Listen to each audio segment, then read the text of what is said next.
Hey, what's up, everyone?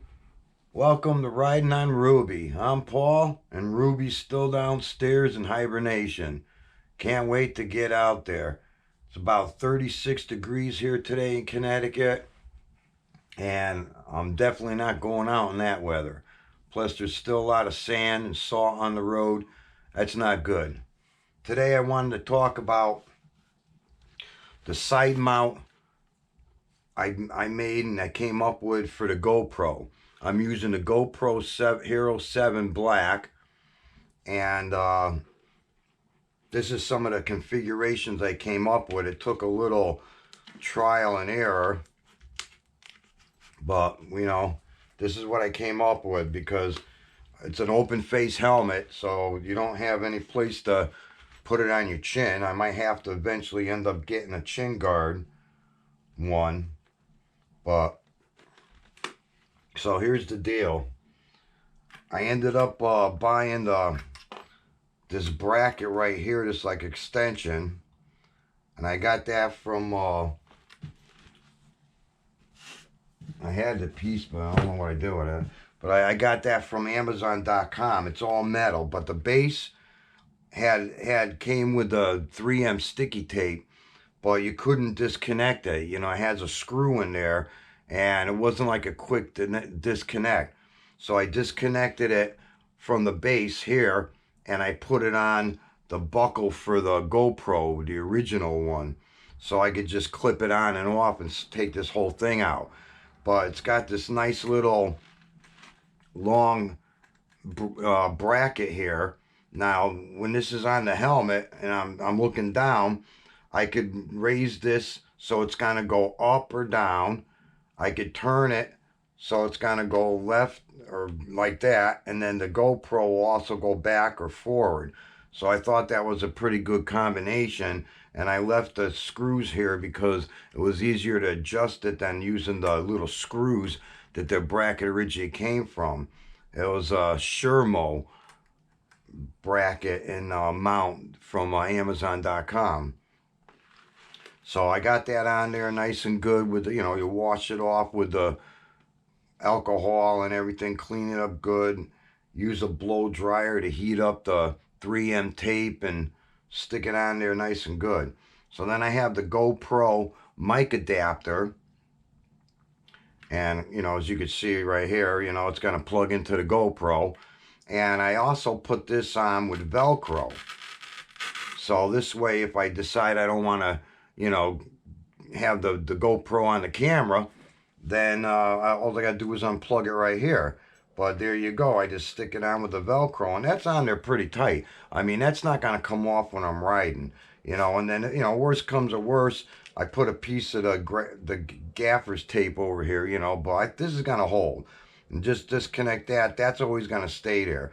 This right here is the adapter that comes with the Purple Panda microphone kit.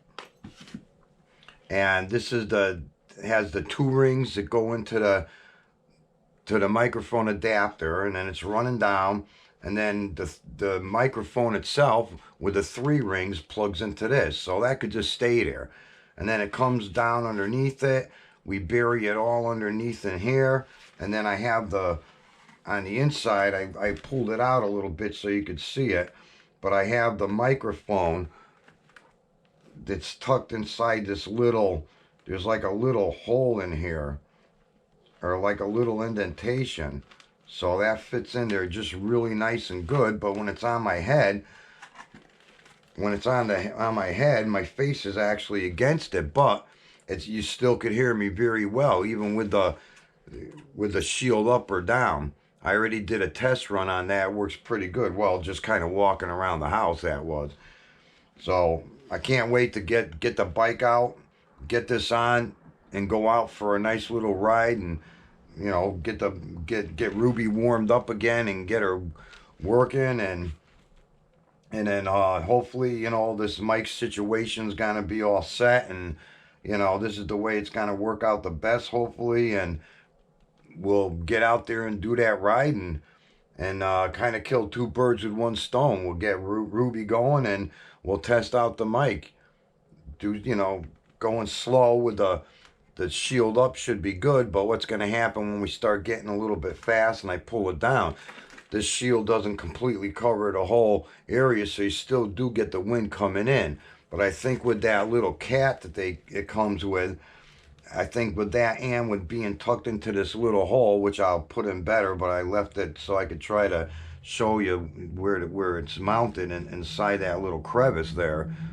And I think it's going to be a perfect combination. And like I said, I mean, it's going to get the job done. I could remove everything, just, take the buckle off, pull this off, unplug it, just leave that one little cord. It's, not a big deal, and, got to keep messing with it. So hopefully, maybe you'll be able to see what I did and give you an idea, because I haven't found very many videos out there for the open face helmets. They're all like, the ones with the chin guards. And, if this doesn't work out, I might have to go along with the full face helmet, but I'm hoping this is going to work out so I don't have to spend any much more money. But, there it is. And I hope that maybe that might help you if you have a open face helmet like this. You just kind of got to play around with it like you're playing with Legos, You got to, piece it together. What piece is going to go this way? It turns out that luckily this swivel piece came with some cheaper set I bought, where it came with a lot of different attachments and, the thing that you put on your head to hold it, one that you put on, around your chest, but I'm not going to use none of them. But it came with a nice case. It was $10. It came with, like, I don't know, 30 pieces. But, you got to kind of buy like the grab bag kit or something and piece it together. So like I said, this way you can move it up, down, back, forward, left, right, whatever. You're all set. So I just can't wait to actually, hopefully soon, maybe April if we're lucky.